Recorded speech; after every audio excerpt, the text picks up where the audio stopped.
Havent. A hostage crisis between the NCR and the Great Khans was resolved peacefully when a third-party negotiator successfully secured the hostages' release.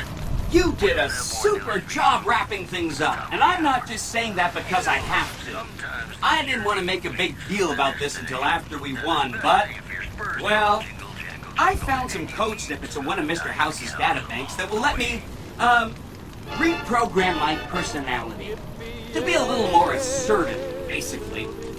So that's what I'm going to be doing, and it's going to take me a while, so it'll seem like I'm offline. But don't worry. Everything will be okay. I've updated the Securitron's targeting parameters so they know what to do. Vegas will be protected. So that's where I'll be. Off making a few changes. And I guess I'll see you around. We accomplished a lot together. It was fun. Take care. And so the courier who had cheated death in the cemetery outside Goodsprings cheated death once again, and the Mojave Wasteland was forever changed. The courier, with the aid of Yes Man, drove both the Legion and the NCR from Hoover Dam, securing New Vegas's independence from both factions. With Mr. House out of the picture, the remaining Securitrons on the Strip were hard-pressed to keep order. Anarchy ruled the streets. When the fires died, New Vegas remained, assuming its position as an independent power in the Mojave. Supporting the ideals of independence, the courier was recognized as the man responsible for a truly free New Vegas. He ensured Mr. House's tyranny was broken, and neither Caesar's Legion nor NCR would ever gain control over New Vegas. Black Mountain Radio continued to broadcast its peculiar form of propaganda.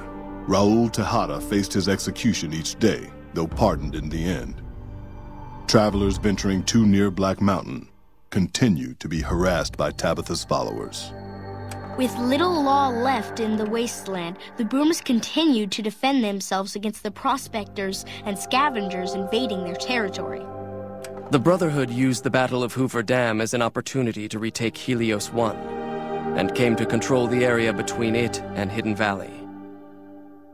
With no organized opposition, their patrols began monitoring trade along I-15 and 95, seizing any items of technology they deemed inappropriate. Fiends overran Camp McCarran during the Second Battle of Hoover Dam. In the anarchic months that followed, the Fiends asserted dominance over Outer Vegas. After the courier ensured New Vegas remained free, the followers found that independent Vegas was even more unstable and violent than before.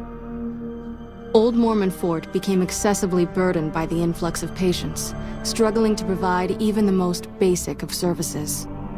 With New Vegas's independence formally declared, Goodsprings thrived.